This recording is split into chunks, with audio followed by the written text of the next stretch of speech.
ataupun juga dinas. Dan setelah itu mohon izin kami ingin berbincang-bincang juga dengan Bapak. Untuk itu mungkin waktu yang pertama kami persilahkan Bapak untuk memaparkan, menyampaikan hal-hal yang kami inginkan, yang kami request gitu ya, kepada Bapak. Kami persilahkan. Baik, terima kasih. Assalamualaikum warahmatullahi wabarakatuh. Saya kan kurang nyaman, rasanya pengen berdiri gitu ya. Ya biar lebih juga mengerti Bapak Ibu sekalian ini. Ada beberapa yang perlu kami sapa. Yang kami hormati Bapak Ketua Yayasan Islam Khutbatul Ummah Lebak Munijib, terima kasih Bapak. Kemudian Bapak Pembina Yayasan Islam Khutbatul Ummah Lebak, terima kasih Pak. Kemudian Bapak Direktur Pendidikan Yayasan Islam Khutbatul Ummah Lebak, terima kasih Pak. Bapak Kepala Dinas Pendidikan Kabupaten Lebak atau yang mewakili, kemudian Bapak Pengawas Pendidikan Kabupaten Lebak, Bapak Kepala BPMP Banten, Pak Afrizal, Pak Afrizal itu betul? Oh iya, hadir kan beliau? Oh belum hadir. Yang Kepala BGP Bantennya Pak Sugito? Oh belum hadir ya. Oke, baik. Kemudian Bapak Camat Karanganyar, terima kasih. Kemudian rekan-rekan Dewan Pakar Al-Khutbah, Dewan Pengawas Yayasan Islam Khutbatul Ummah, Bapak Kepala Sekolah SMP 1, 2, 3 dan 4 Karanganyar, terima kasih Pak. Kemudian juga Kabid GTK Dinas Pendidikan Kabupaten Lebak, ataupun Bapak Ibu mungkin yang belum sempat kami sampaikan di sini, Bapak Ibu, rekan-rekan guru, rekan-rekan penggiat, pemerhati, dan juga para GTK di Yayasan Islam Al-Khutbah Ummah Khutbatul Ummah Lebak Banten yang kami banggakan.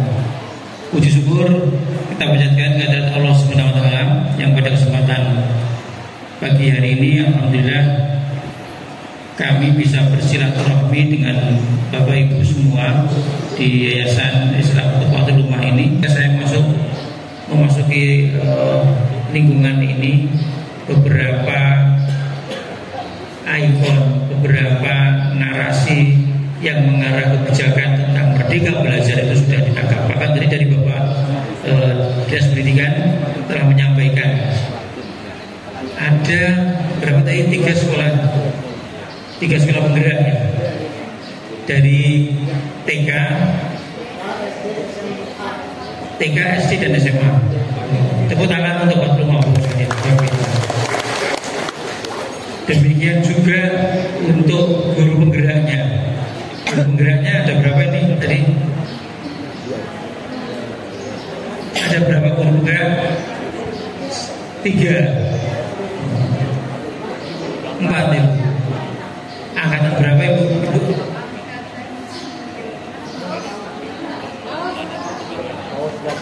Ada yang bisa tunjukkan jari mana yang guru penggerak? Angkatan paut. Oh, CGP, dari CGP, mana yang lainnya?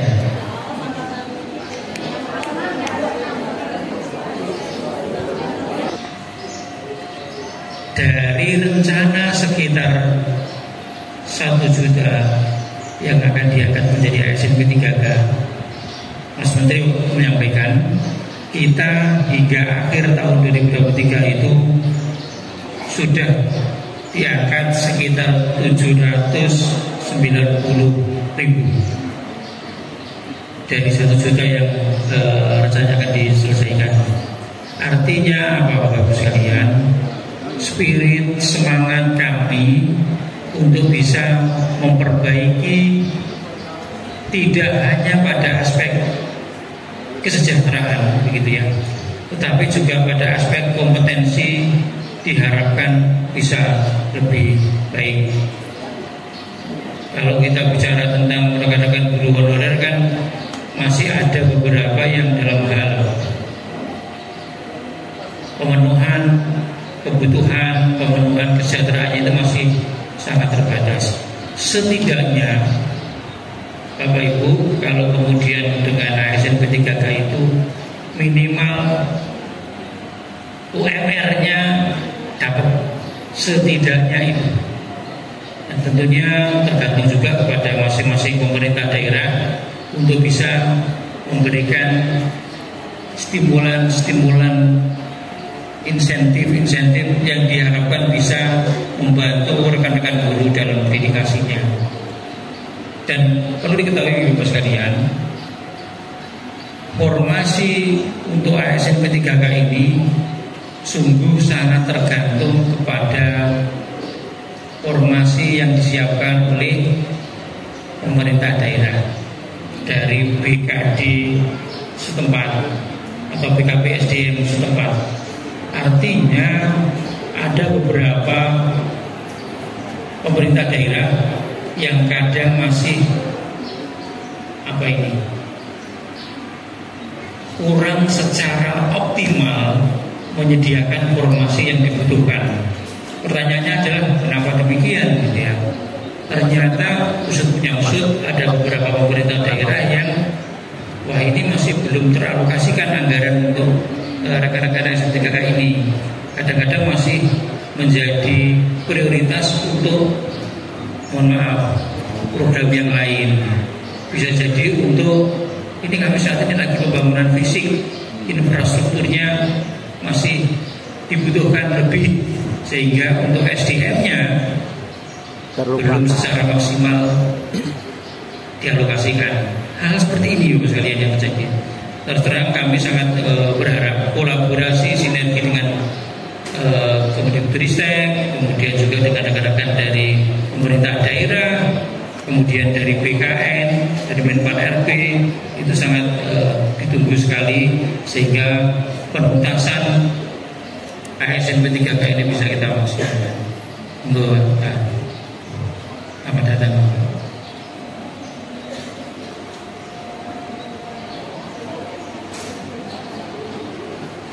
Atau izin Bu ini, saya punya waktu berapa ini? Atau saya perlu paparan? Saya itu tahun 1995.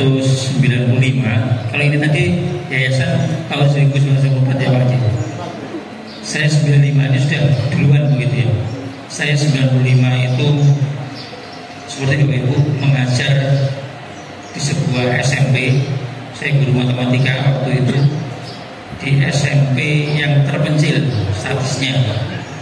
Waktu itu kalau di Jogja yang terpencil mana kira-kira berapa kan? Gunung Kidul. Betul sekali, di Gunung Kidul. Saya SMP mengajar di SMP 2 Palian Gunung Kidul tahun 95, 96. Nah, 97 kebetulan ada tawaran studi lanjut waktu itu. Alhamdulillah kami berangkat di Amerika waktu itu ya. Kemudian 2 tahun kami selesai balik ke Indonesia. Waktu itu luar biasa, karena tahun 98 itu ada reformasi, ada rakyat ya. Sempat waktu itu mahasiswa yang ada di luar negeri mau tarik ke Indonesia semua, karena Indonesia lagi krisis gitu. Tapi alhamdulillah ternyata yang sudah berjalan ya tetap harus diselesaikan, dituntaskan baru kemudian. Tahun 99 saya balik, kemudian tahun 2000 saya berangkatnya itu mewakili atas nama P4TK Matematika. Waktu itu PPG ya, pendidikan untuk profesi guru dengan peningkatan kompetensi gurunya, pelatihan untuk guru matematika gitu ya. Tetapi belum bisa karena harus menunggu LAN yang untuk menjadi wilayah. Akhirnya saya mengajar lagi tahun 2000 sampai dengan 2004 saya mengajar di SMA 9 Yogyakarta sambil mengajar di sebuah perguruan tinggi, ada di beberapa yang kami lakukan. Baru tahun 2004 pertengahan kami bergabung di PPG Matematika atau P3 Matematika sebagai mitra suara gitu ya tadi ya. Ya mungkin kalau ada teman-teman yang guru matematika mungkin ya pernah hadir di P3 Matematika ataupun waktu itu ada yang namanya LPMP mungkin ya. Ada LPMP di Banten gitu, itu juga menjadi bagian dari tugas kami untuk bisa berinteraksi. Jadi gambarnya seperti itu. Baik, saya langsung saja. Ada berapa menit nanti saya tunggu ini. Lanjut.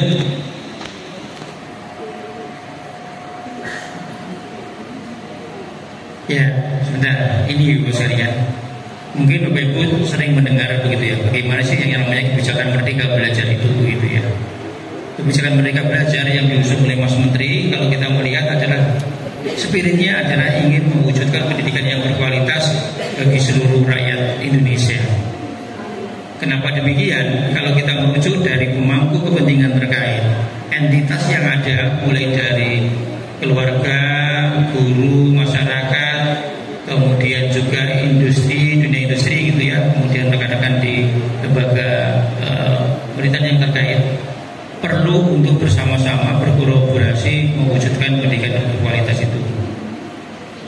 Beberapa supporting yang ada, kita melihat dari sini Ibu sekalian, sekolah untuk yang angka partisipasinya, seberapa banyak tingkat partisipasi rekan-rekan terutama di SD ya, PAUD pun sudah boleh sekarang.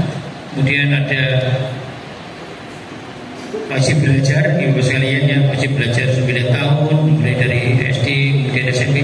Harapannya angka partisipasi itu bisa kita capai. Kemudian dorongan untuk pembelajaran siswa. Tadi sudah disinggung tentang asesmen nasional. Ini kalau kita tarik ada yang namanya program PISA, Program International Post Student Assessment. PISA gitu ya, bukan pizza gitu ya. Akses, kita ingin bisa memfasilitasi semua layanan ini kepada anak-anak, pada rekan-rekan guru yang menjadi tanda kutip menikah haknya untuk mendapatkan pemerataan akses tadi itu. Di bawah ini ada beberapa Ibu sekalian, ada infrastruktur teknologi, kemudian kebijakan, kemudian juga ada kurikulum, ada pedagogi yang mendukung, termasuk pendidikan profesi guru. Ya, lanjut.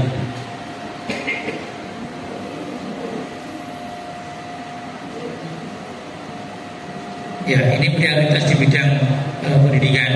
Kami ini di GTK Bapak sekalian, jadi Direktorat Jenderal Guru dan Tenaga Pendidikan. Yang menjadi concern kami adalah yang warna kuning ini Bapak sekalian ya. Peningkatan kualitas pengajaran dan pembelajarannya. Ini adalah kaitannya dengan rekan guru. Kemudian juga peningkatan pengelolaan tempatan pendidik dan tenaga pendidikan. Tadi antara lain ada ASN P3K, kemudian juga ada bagaimana untuk wilayah-wilayah 3T misalkan, itu adalah di concern ada di kami. Yang lainnya itu kita mempunyai rekan-rekan dari unit utama yang lain, ada dari Direktorat Jenderal PAUD Dikdasmen, ada juga dari BSKAP, ada juga dari vokasi, ada juga dari pendidikan tinggi dan sebagainya. Kami ada yang di warna kuning itu. Ya, lanjut.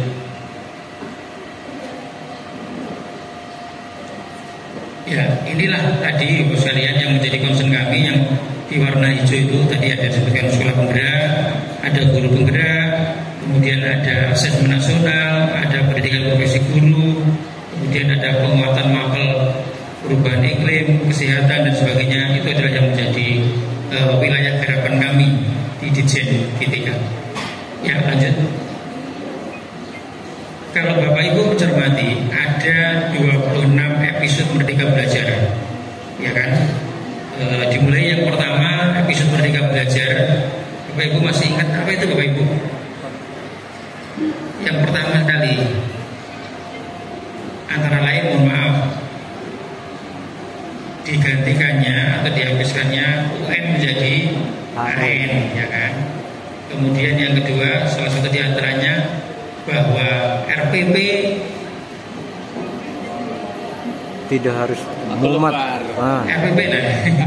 RPP 1 lembar. Bukan masalah kuantitatifnya sebenarnya, tetapi esensinya adalah apa artinya RPP yang puluhan lembar, tetapi tingkat keterlaksanaan dari RPP yang dibuat itu masih kecil atau rendah. Ekstrimnya, mohon maaf ini menizin Bapak Pengawas, kadang-kadang yang terjadi RPP-nya lengkap sekali ya, bisa sampai 25-30 halaman. Tetapi itu hanya formalitas untuk melengkapi ketika nanti ditanyakan oleh pengawas. Kira-kira begitu. Mendingan yang sedikit, mendingan yang sederhana, tetapi itu benar-benar dilaksanakan dan berdampak kepada siswa. Esensinya itu bukan masalah 1 atau 2 halamannya, tetapi sederhana, tetapi itu implementatif. Sederhana tetapi itu berdampak kepada siswa kita. Tidak, mohon maaf, tidak hanya untuk kelengkapan administratif semata, tidak hanya untuk formalitas semata, tetapi real, benar-benar direncanakan skenario-nya seperti apa, asesmennya bagaimana, tetapi dan berdampak kepada siswa. Oke, yang lain Bapak sekalian ada ini episode yang keempat apa Bapak Ibu? Program organisasi penggerak. Adakah di sini mitra dari kami? Bapak Ibu ingat POP ini sempat agak tidak ada di sini, ada beberapa yang menjadi mitra kami. Jadi begini, kita ingin menggandeng lembaga-lembaga organisasi non pemerintah untuk bareng-bareng mengakselerasi tentang kemampuan literasi dan numerasi dan penguatan karakter di AKM itu. Ada beberapa praktek baik yang perlu kita eskalasi untuk bisa diimplementasikan mungkin di wilayah yang lain gitu ya. Ada sekitar 150-an lebih yang mendapatkan bantuan pemerintah dari kami untuk pelaksanaan praktek-praktek baik melalui seleksi yang ada. Mereka mengajukan proposal, kemudian kita seleksi proposalnya, termasuk lembaganya itu kredibel tidaknya, akuntabel tidaknya, baru kemudian kita kasih bantuan. Kemudian yang lain, ada episode 5 itu adalah guru penggerak, episode 7 itu adalah sekolah penggerak, kemudian ada SMK Pusat Keunggulan, kemudian ada beasiswa LPDP, itu Bapak Ibu guru mungkin bisa mencoba. Episode 15 apa itu? Tentang kurikulum Merdeka dan platform Merdeka Mengajar. Nanti kita bisa diskusi lagi ya, kurikulum Merdeka. Kalau tidak salah tadi saya sudah mendengar di sini yang sekolah penggerak itu juga mulai menerapkan IKM ya. Mengambil yang apa? Ada yang belajar, mandiri berubah atau mandiri berbagi. Mandiri berubah, Pak. Mandiri berubah, Pak. Mandiri belajar. Mandiri berubah, Pak. Mandiri berubah. Iya. Oke. Kan ada ini ya. Kalau mandiri berubah sudah mulai menerapkan beberapa perangkat ajaran belajarnya. Kalau mandiri berbagi, mereka sudah menerapkan mengimplementasikan berbagi dengan sekolah dan guru yang lain dan begitu. Ya. Kemudian yang berikut episode yang nomor 20 praktisi mengajar, kemudian ada juga yang 25 mencegah kekerasan, 24 transisi PAUD SD. Nah ini transisi PAUD SD ini menarik juga ini, khususnya mungkin di teman-teman di Yayasan Islam Kota Rumah ini, karena ada TK-nya tadi, bahkan dari Bapak Ketua Yayasan awalnya dari TK dahulu begitu ya, langsung meloncat ke SMP, kemudian guys luar biasa yang salah gini. Ya lanjut. Bapak Ibu, inilah visi pendidikan Indonesia ya. Kita ingin mewujudkan Indonesia yang maju, berdaulat, mandiri dan berkepribadian melalui terciptanya pelajar Pancasila yang bernama kritis, kreatif, mandiri, beriman, bertakwa kepada Yang Maha Esa, dan berakhlak mulia, bergotong royong dan bergotong global. Ada 6 ini. Kami yakin rekan-rekan di sini, poin pertama, kami yakin 1000% beriman, bertakwa kepada Allah dan berakhlak mulia dengan yayasan Islam ini. Jaminannya adalah ini. Bahkan tadi saya sempat membaca-baca bagaimana mengintegrasikan pembelajaran dengan Al-Quran, kemudian bagaimana anak-anak kita dengan visi misinya, khususnya di SMA ini ya. Ini luar biasa. Nanti ada proyek penguatan profil pelajar Pancasila misalkan, saya yakin ada di sini. Berkependidikan global, yang tadi saya melihat juga mempunyai daya saing global begitu ya. Ini Bapak Ibu sekalian, bagaimana kita ingin mewujudkan. Kita harus melihat ke depan. Kemudian ada gotong royong, kreatif, bernalar kritis dan mandiri. Bernalar kritis ini tentunya tadi ada literasi, numerasi, kemudian ada dukungan mapel-mapel terkait. Harapannya anak kita sudah siap ke sana. Ya, lanjut.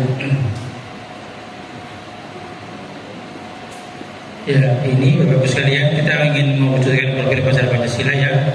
Ada sekolah penggerak.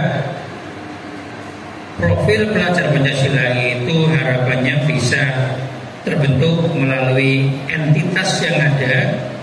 Unit terkecilnya adalah dalam bentuk di sekolah penggerak ini harapannya, sehingga harus bisa berbagi dengan yang lain. Rekan-rekan guru yang lain, sekolah yang lain diharapkan bisa mengarahkan ke sana begitu. Inilah beberapa program dukungan dari CTK, Bapak Ibu. Transformasi kepemimpinan, kemudian ada PPG, kemudian ada ekosistem untuk guru belajar, kemudian komunitas dan juga regulasi terkait.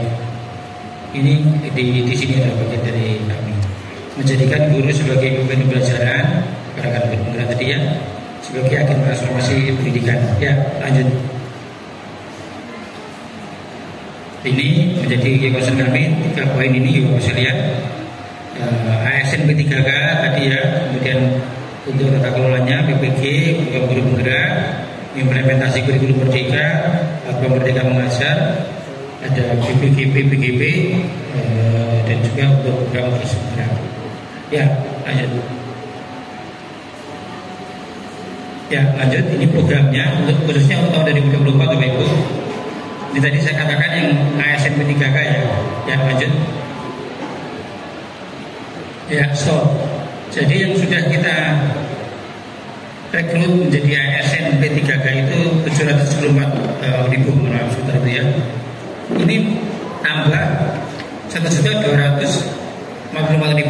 Tambahnya ini adalah ternyata akumulasi dari waktu berjalan. Karena ketika tahun 2022 kemarin 1 juta, 2023, 2024 rata-rata guru yang pensiun per tahunnya di seluruh Indonesia itu sekitar 55 sampai 60 ribu se-Indonesia. Sehingga waktu berjalan 2 tahun itu yang menambah, tambah lagi begitu ya Mas ya. Ini yang menjadi concern kami, sehingga harapannya terus untuk bisa kita tuntaskan Bapak Ibu. Dibuat kerjasamanya dari saya katakan tadi, dari BKN, dari Menpan RB, kemudian dari Kemendikbud, Kemendagri, melalui Bapak Ibu rekan-rekan di BKD, di Dinas Pendidikan, untuk bersama-sama formasi itu disiapkan, kemudian kita memastikan quality assurance-nya terjaga. Sempat juga mengizin, sempat juga Pak ini kenapa? Ini kami kan sudah mengabdi hampir 20 tahun, kok masih dites gitu ya? Apa enggak kemudian langsung saja diangkat? Ibu Bapak, kalau kita merujuk dengan undang-undang ASN gitu ya, nomor 5 tahun 2014 itu disebutkan di sana untuk menjadi ASN. ASN kan ada PNS dan P3K. Untuk menjadi ASN itu harus melalui seleksi. Ini amanah konstitusi begitu. Tidak kemudian ini karena ini sudah 20 tahun kemudian ya. Seleksi ini memastikan bahwa kita ingin memberikan layanan yang terbaik bagi anak-anak cucu kita gitu. Iya, sudah 20 tahun. Tetapi mohon maaf, jangan-jangan kompetensinya tidak berkorelasi linier dengan lamanya tadi. Saya yakin kalau di level nggak begitu. Di kabupaten provinsi yang lain gitu. Rutinitas yang terjadi begitu Bapak Ibu sekalian, bukan pengalaman, tetapi pengalaman. Pokoknya biar lama begitu. Ya jangan begitu, itu Bapak Ibu sekalian. Oke, jadi itu sebenarnya gitu. Ya, oke yang ketiga kan. Ini yang kemarin yang passing grade, Bapak, ini masih ada yang tersisa. Ini menjadi PR kami juga. Itu bisa segera diselesaikan. Yang menurut passing grade tapi masih belum, karena formasinya belum ada, belum disiapkan oleh pemerintah daerah terkait. Jadi bukan semata-mata ini dari Kemdikbud begitu ya mengizin, tetapi ini kolaborasi sinergi dari beberapa lembaga. Ya lanjut. Ya, pendidikan guru penggerak. Mengapa sih dibutuhkan guru penggerak? Jadi begini Bapak sekalian, saya tadi sempat menyinggung yang namanya PISA ya. Dalam 2 dekade terakhir, tahun 2000 sampai dengan 2020 itu, kita itu benar-benar mengalami stagnasi pembelajaran. Pada skor PISA, kita itu peringkat 5-6 dari bawah, dari 77 negara di dunia yang mengikuti PISA. Mohon maaf, saya buat di sini. Pak, ini kami sudah menyiapkan Pak, ini Pak untuk literasi itu. Kami sudah ada pojok baca. Kami sudah membiasakan 10-15 menit anak-anak untuk baca ya Bu ya. Diperlukan itu, tapi belum cukup. Pastikan bahwa yang dibaca itu dipahami oleh siswa. Jangan-jangan hanya sekedar baca ngobrol dan coba tolong dong ceritakan yang kamu baca tadi itu apa ya, dengan kognitif mereka, dengan bahasa mereka, nggak apa-apa. Paham nggak kira-kira anak-anak kita itu? Kan begitu. Tidak sekedar ya, pokoknya kami sudah menjalankan 10 menit ya menit membaca. Tapi pastikan bahwa anak-anak memahami apa yang dibaca. Anak bisa menceritakan kepada temannya atau orang lain.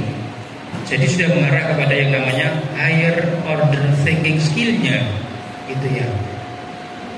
Guru penggerak, Bapak sekalian, harapannya mulai ke sana. Guru penggerak, kita meyakini bahwa perubahan itu kuncinya adalah di manusianya, SDM-nya, yaitu gurunya.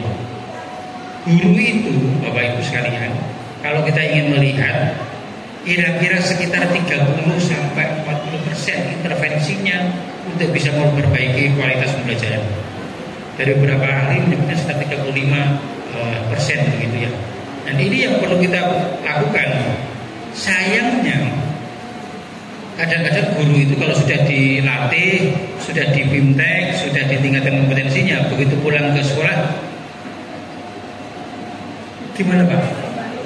Aku masih seperti yang dulu. Itu yang terjadi, mohon izin ini. Iya, selesai ya selesai. Wah Pak, ini kami ternyata setelah kami di sekolahan itu, mohon maaf, Bapak kepala sekolahnya kurang mendukung misalkan begitu ya. Karena tidak ada kepahaman yang lebih utuh juga dari pihak kepala sekolahnya. Maka kita menginisiasi guru penggerak. Bapak Ibu kalau mencermati, guru penggerak ini harapannya adalah agen-agen perubahan, menjadi instructional leadership yang akan menggerakkan, akan merubah ekosistem yang ada di sekolah. Paling tidak dari sana. Bapak Ibu kalau mengikuti antara sekolah penggerak dan guru penggerak, seleksinya relatif sama ya. Untuk menjadi sekolah penggerak kan kepala sekolahnya yang diseleksi. Sama dengan guru penggeraknya enggak? Yang tadi dari Bapak Dinas Pendidikan menyebutkan berapa bulan itu? 3 bulan gitu. Kita ingin memastikan bahwa perubahan itu dimulai dari manusianya, dan kita ingin memastikan bahwa ini adalah agen-agen perubahan yang akan mengawal, membangun ekosistem di sekolah pelajaran. Jadi begitu. Semangatnya adalah perubahan itu dimulai dari ini. Arahnya apa? Arahnya adalah perubahan untuk muridnya dahulu. Bagaimana capaian hasil belajarnya? Tujuan akhir dari Merdeka Belajar itu adalah murid dan murid. Jangan untuk gurunya. Belum selesai itu gitu ya. Mohon maaf, kalau ketika kita meningkatkan kompetensi gurunya, itu belum selesai outputnya gitu ya. Tetapi harus sampai ke apa? Outcome-nya harus berdampak kepada siswanya. Jadi tidak hanya sekedar send saja. Kalau kita mengirim pesan WA itu tidak hanya send, tetapi harus benar-benar deliver gitu ya. Harus nyampe kepada anaknya. Apalah artinya guru kompetensinya bagus, tetapi siswanya tidak bagus. Jangan hanya berhenti di gurunya, harus sampai ke siswanya, harus sampai ke murid dan muridnya. Inilah yang akan menjadi generasi penerus kita di generasi emas nanti yang lanjut. Ini beberapa ya testimoni contoh-contoh rekan-rekan guru penggerak nanti itu yang bisa terkawal kualitasnya bisa lebih terkawal gitu sekalian. Ya lanjut.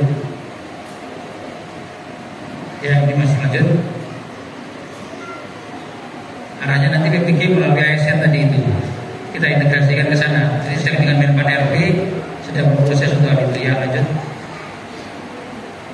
Sedikit bahasa Inggris. Bapak Ibu, tahun 2024 kami sudah akan melaksanakan pelatihan secara bertahap. Mas Menteri menyebutkan bahwa kemampuan bahasa Inggris untuk rekan-rekan guru yang juga kepada siswanya itu belum seperti yang diharapkan. Kalau kita melihat di negara-negara ASEAN, Indonesia ini adalah satu-satunya negara yang belum mewajibkan pembelajaran bahasa Inggris mulai jenjang sekolah dasar. Sementara ini kan SMP kan, dan kualitasnya ya mohon maaf seperti ini. Ketika mau masuk dunia kerja belum seperti yang kita harapkan. Ketika di perguruan tinggi kompetensinya juga belum seperti yang kita harapkan. Kita mulai tahun 2024 ini akan mulai melatih rekan-rekan guru, khususnya di jenjang SD, SMP dan SMA.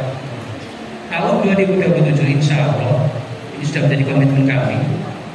Ketika kurikulum merdeka nanti menjadi kurikulum nasional, maka pembelajaran bahasa Inggris diwajibkan untuk diajarkan di jenjang sekolah dasar mulai kelas 3.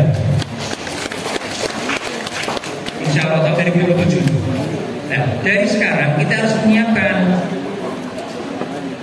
regulasinya, SDM-nya, infrastrukturnya. Itu kita siapkan dari sekarang. Kurang lebih waktu 3 tahun ini mudah-mudahan tahun 2027 sudah bisa kita laksanakan. Belajarnya wajib untuk jenjang sekolah dasar. Kita sepakat Bapak Ibu, kuasai dalam bahasa ya, utamakan bahasa Indonesia, melestarikan bahasa daerah, kuasai bahasa asing. Saya ulang, utamakan bahasa Indonesia, melestarikan bahasa daerah, kuasai bahasa asing. Ini yang menjadi concern kita. Oke, ini nanti kita akan mulai Bapak sekalian sampai tahun 2027 mudah-mudahan siap. Yang lanjut. Ya ini yang pelatihan berkuasa bermutu. Bapak Ibu, AN tahun 2022 kita itu masih 1 dari 2 anak kemampuan literasinya masih di bawah rata-rata. Numerasi 2 dari 3 anak kemampuannya masih di bawah rata-rata. Banyak. Iya Bapak, 50% masih di bawah, 60% masih di bawah. Ini kan berat untuk kita bersama. Ini kemudian kami mulai tahun 2022 kemarin kita mencoba drop buku ya sekitar 15 juta eksemplar kepada sekolah-sekolah yang capaian AN-nya itu masih di bawah, yaitu untuk level 1 dan 2. Celakanya buku itu ketika kita sebar itu ada yang masih tersimpan rapi di rak begitu. Saya beli ya betul Pak. Ini loh ini mahal. Sayang mahal. Kemudian ada juga Pak ini masih tersimpan karena apa? Takut untuk Takut rusak Pak. Ada juga yang sudah mulai dipinjamkan. Bahkan ada yang kena banjir segala macam untuk kita ingin tidak hanya buku saja, tetapi memanfaatkan buku itu dalam belajar seperti apa. Guru-guru bagaimana melakukannya, pembelajarannya. Bahkan kami sempat ke Palangkaraya, menarik Bu. Di jenjang sekolah dasar, tidak hanya gurunya yang mengajar ya bercerita, tetapi secara bergiliran orang tuanya itu diajak gantian Ibu. Besok seminggu sekali itu orang tua datang ke sekolah bercerita dengan anak-anak. Anak-anak itu semula itu kesannya terlalu formal, tidak sadar tuh guru orang tua itu bercerita itu bisa menarik atensi anak-anak sampai dia mendekati itu bukan orang tuanya, tapi dia seperti orang tuanya sendiri, ngobrol, tanya dan sebagainya. Menarik sekali gitu. Ini mungkin yang bisa menjadi salah satu praktek baik untuk membangun anak-anak bisa berpikir kritis, kemudian dia rasa ingin tahunya seperti itu tadi.